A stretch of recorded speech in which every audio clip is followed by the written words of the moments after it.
A paz, meus irmãos, que Jesus Cristo repouse sobre o seu lar, sobre a sua família e que Ele possa te abençoar muito. Hoje iniciaremos uma série de mensagens a respeito do tema deserto. É uma prova ou é um propósito divino nas nossas vidas? Eu quero tentar manter a regularidade de 2 vídeos por semana. Um vídeo mais reflexivo, com um pouco mais de intensidade e alguns ensinamentos. E também gostaria de seguir nos temas de séries de mensagens para acalmar, consolar e nutrir a nossa alma com a palavra de Deus. Então hoje começaremos na primeira série de mensagens: deserto é uma prova ou é um propósito divino? Gostaria de falar com vocês sobre um homem chamado Elias.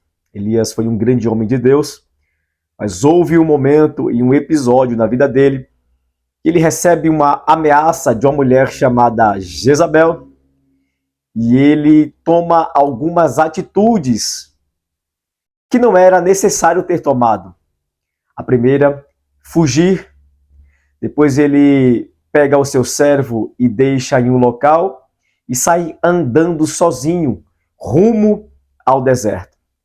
No desânimo da sua vida, ele vai fazer uma petição: Deus, tira a minha vida, pois não sou melhor do que os meus pais. Isso é uma das coisas mais terríveis que pode acontecer na vida de alguém. Porque, irmãos, há desertos que é Deus quem nos leva. Há deserto que é o Espírito Santo que nos conduz.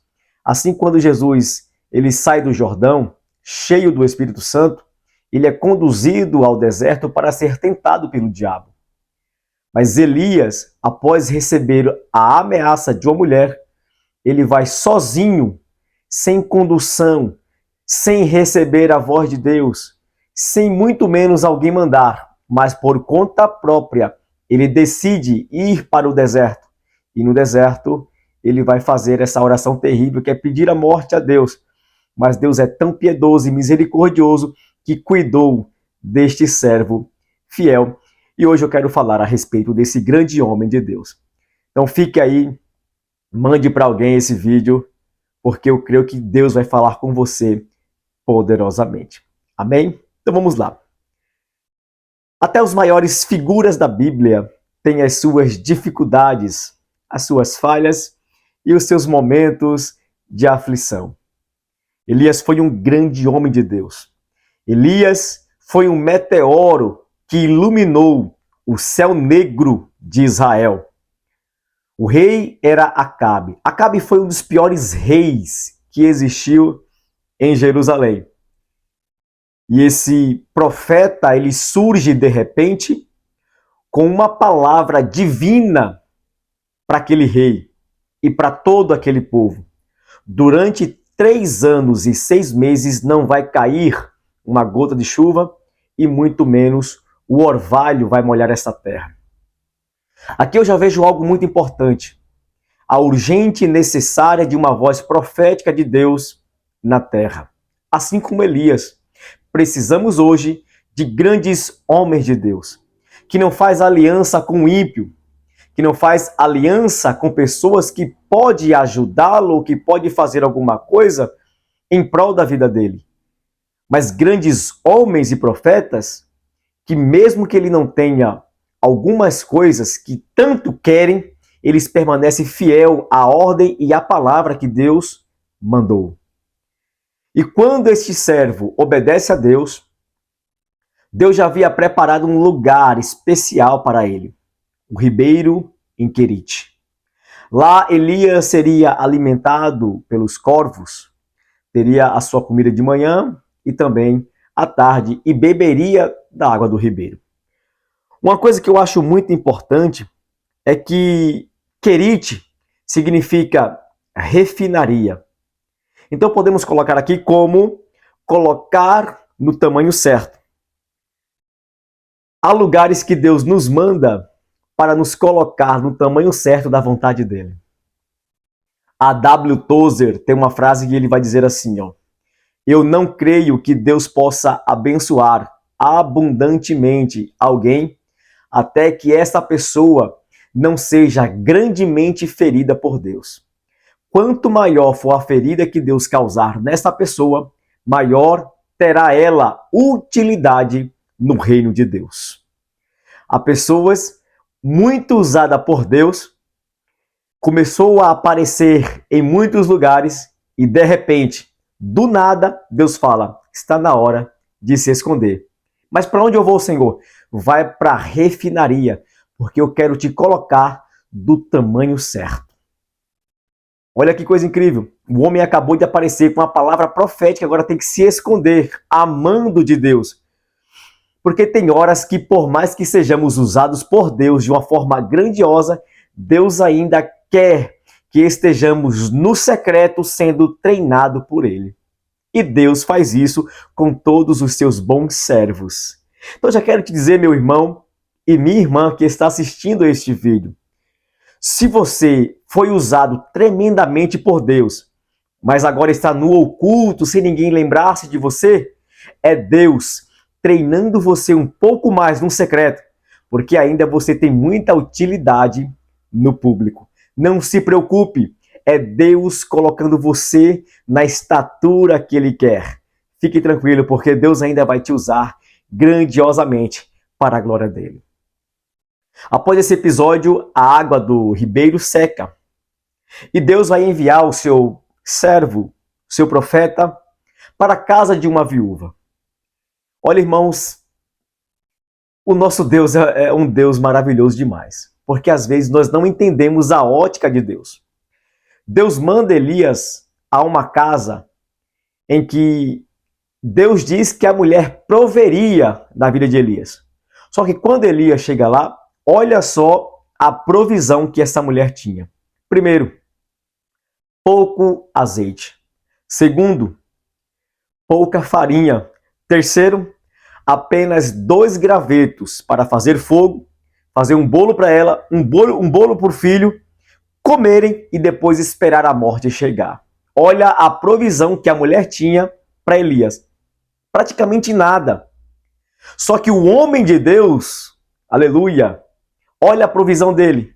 Tinha o Deus Todo-Poderoso ao lado dele e uma palavra de Deus para a vida daquela mulher. Não vai faltar azeite, não vai faltar farinha até o dia em que Deus der chuva sobre a face da terra. E a palavra se cumpriu e eles se alimentaram por muitos dias.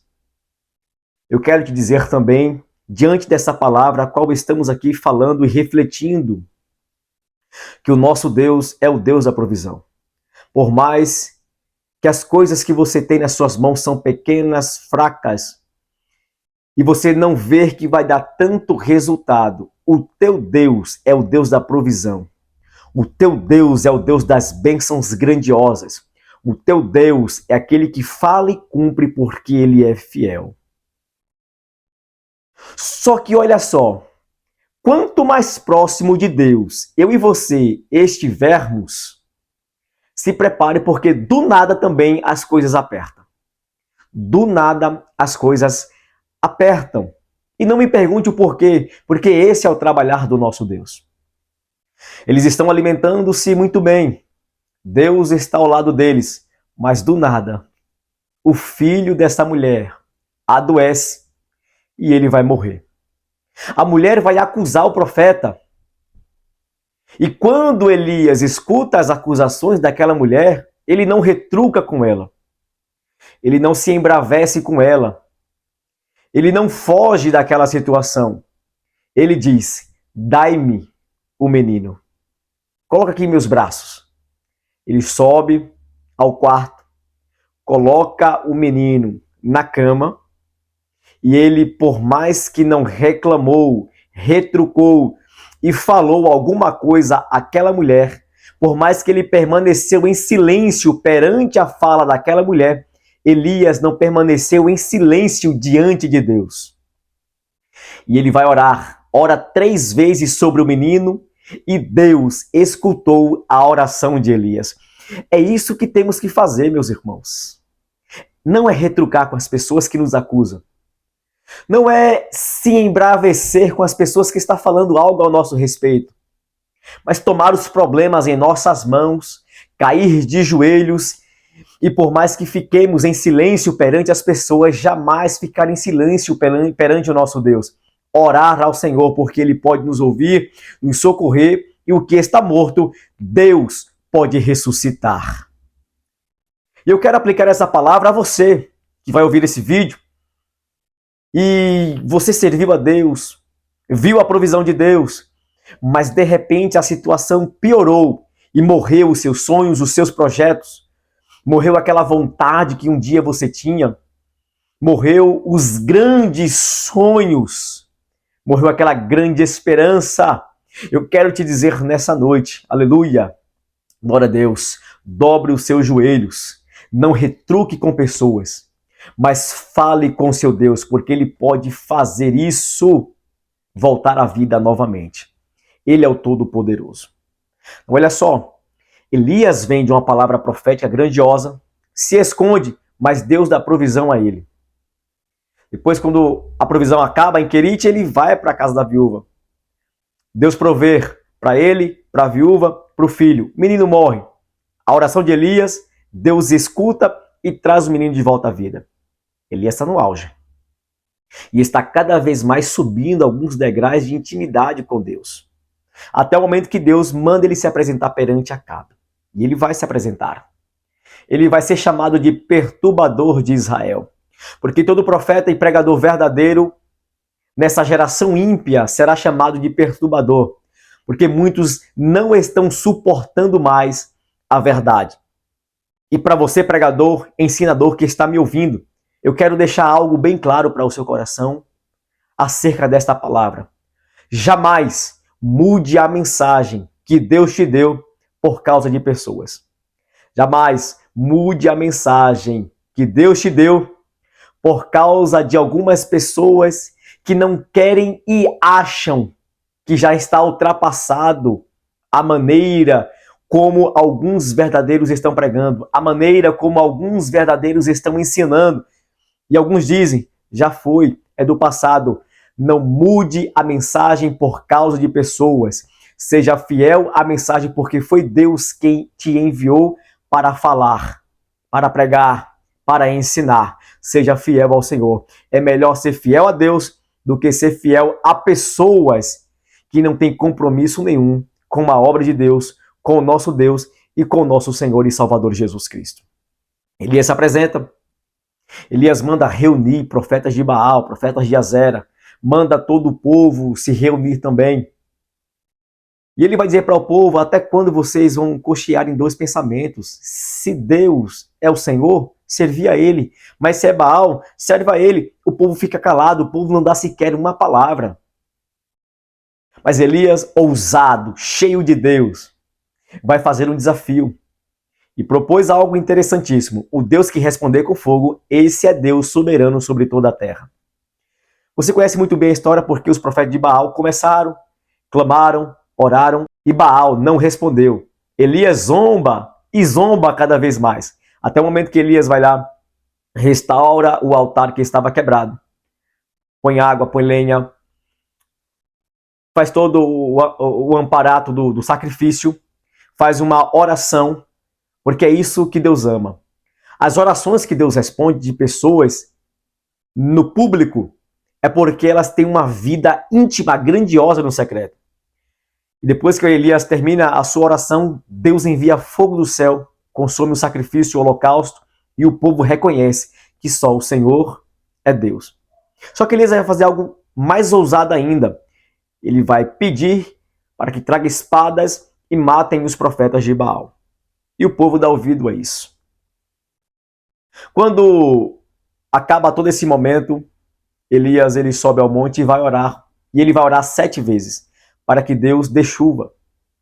E quando Elias ele vê uma nuvem do tamanho da mão de um homem, ele diz para o seu servo, corre a Acabe e diz, vai depressa para tua casa, porque vai chover e vai chover muito. A convicção de que Deus estava novamente abençoando a terra com chuva.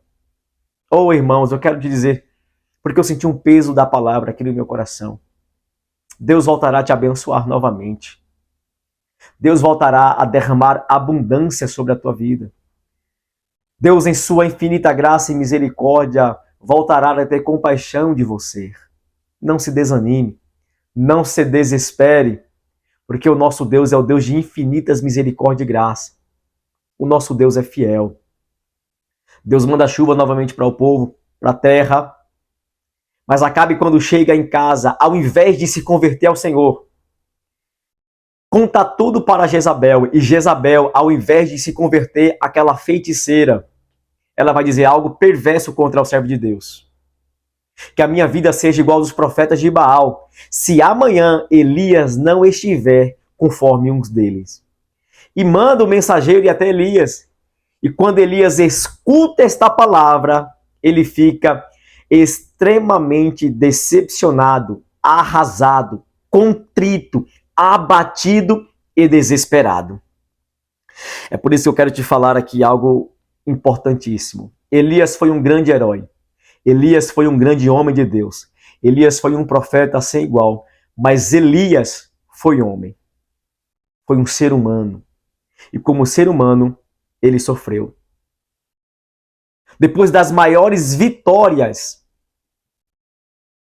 eu vou repetir, depois das maiores vitórias, Elias entra em colapso emocional.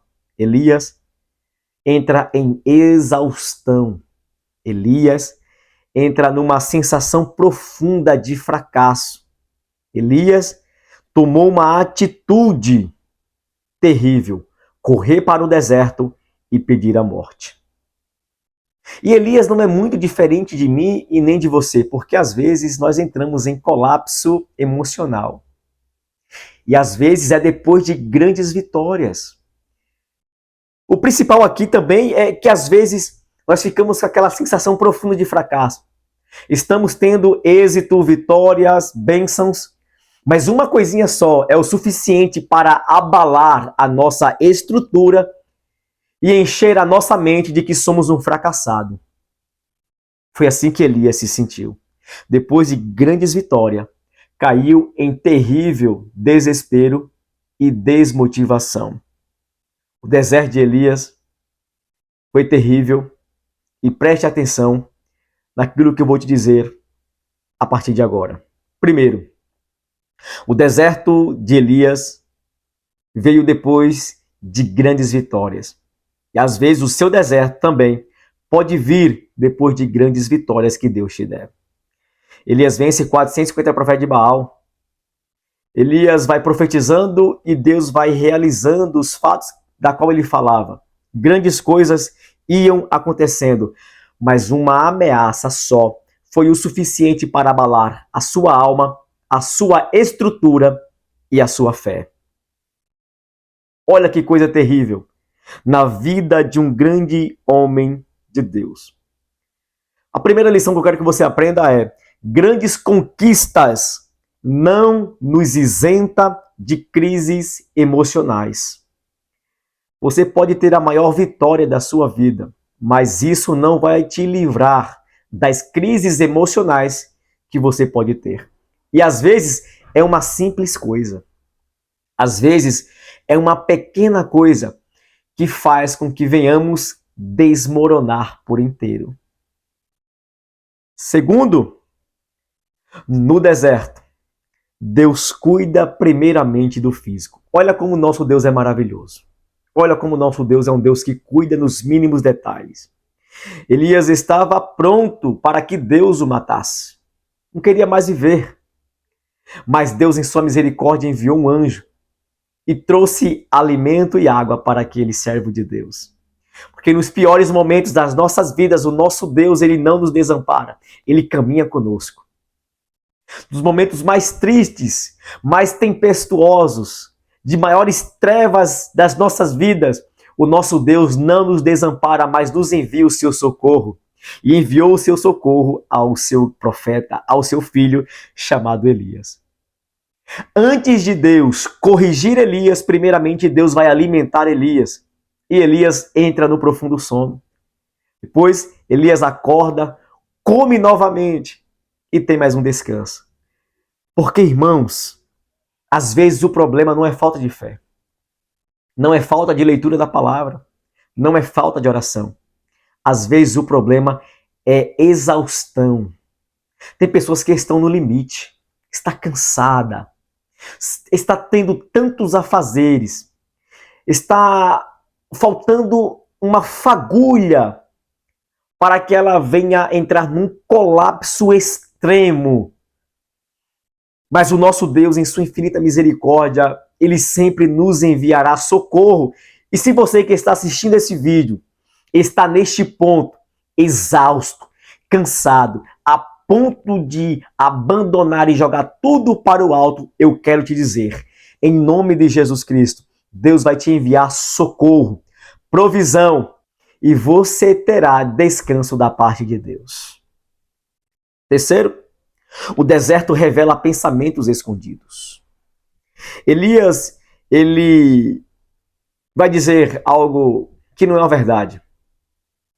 Porque o deserto que eu crio muda a minha visão, a minha ótica e os meus pensamentos. Elias, ele vai se achar que estava sozinho, lutando contra milhares de pessoas. Ele vai dizer, só eu fiquei. Elias estava com uma autopiedade. Elias estava com uma sensação de solidão. Elias estava com a visão distorcida da realidade. Mas Deus responde, tenho 7.000 que não se dobraram perante Baal, nem beijaram na sua mão. Então, Elias, aquilo que você fez influenciou pessoas das quais não se prostraram perante Baal. Meu irmão, por mais que você esteja cansado, desanimado, lembre-se que as suas atitudes perante o teu Deus têm influenciado pessoas para que se mantenham fiel ao Senhor. Aleluia! Glória a Deus! Glória a Deus! Deus tem preservado os seus remanescentes. Deus tem preservado pessoas. Por mais que a gente não saiba, não veja, Deus ainda tem os seus fiéis sobre a face da terra. Você não está sozinho. Você não está sozinho. Deus está ao seu lado e Deus tem levantado pessoas e vai levantar pessoas para que você veja que ainda existe pessoas fiéis ao Senhor sobre a face dessa terra. Quarto, Deus nem sempre aparece no barulho. Quando Elias ele vai se esconder na caverna, aparecem barulhos terríveis, como vento muito forte, terremoto, fogo, mas a Bíblia vai dizer que Deus não estava no vento forte, não estava no terremoto e não estava no fogo. E onde Deus estava? Numa voz mansa e suave. O que é que você está fazendo aqui, Elias? Nem sempre Deus vai falar no barulho. Nem sempre Deus vai falar quando tudo estiver uma arruaça, num reboliço. Haverá momentos que Deus falará numa voz mansa e suave. E é por isso que devemos ter discernimento espiritual para reconhecer a voz de Deus. Quinto, o deserto não é o fim. É alinhamento para prosseguir para a missão que Deus tem ainda a fazer nas nossas vidas. Depois que Elias ele sai da caverna, Deus fala com ele. Eu tenho 2 reis para você ungir e tenho um homem chamado Eliseu para ser o seu sucessor. Percebe? Por mais que eu mesmo entre no deserto que eu criei, Deus ainda tem piedade e misericórdia para cuidar de mim e de você nos mínimos detalhes e ainda dizer, este deserto que você entrou não é o seu fim. Já que você está aqui, eu vou realinhar a sua rota. Você veio aqui por conta própria, mas eu vou realinhar a sua rota. Você vai voltar, porque eu ainda tenho missões para que você realize. E que no nome de Jesus Cristo, você que está travado, paralisado, você que não tem vontade mais de servir a Deus, de fazer a obra de Deus, não tem mais vontade de trabalhar para esse Deus grandioso, em nome de Jesus, Deus vai realinhar a sua rota, vai te dar missões e você vai para o ID, você vai para a frente, você vai avançar em nome do Senhor dos Exércitos. Para a glória de Deus, para a glória de Deus, para a glória de Deus. O deserto não é aposentadoria espiritual, é preparação para uma nova fase. Por mais que Elias criou o deserto para ele, Deus fez daquilo uma preparação para uma nova fase. O que Deus tinha no futuro era muito maior do que a morte que Elias estava pedindo. Deus tinha arrebatamento para ele e não morte. Deus tem algo maravilhoso para o seu futuro. Deus tem algo glorioso para o seu futuro. Então não pense no agora, porque Deus fará maravilhas na sua vida, pois Ele tem um futuro glorioso preparado para você e missões das quais você não pode fugir. Elias, quando mudou o foco, olhou para a ameaça de uma mulher, ele fugiu e pediu a morte. Mas quando ele olhou para a palavra que Deus falou a ele, ele não teve mais medo. Ele concluiu a sua carreira. Elias estava no auge e do nada ele vai lá para o fundo. Mas Deus, em sua misericórdia, resgatou aquele servo. Não sei se o deserto que você está passando foi você que criou ou foi Deus que te direcionou a entrar nesse deserto. Mas eu tenho uma palavra para você. Deserto não é aposentadoria. Deserto é uma nova fase que Deus está te preparando para te abençoar de uma forma gloriosa e poderosa. Que Deus possa te abençoar. Em nome de Jesus.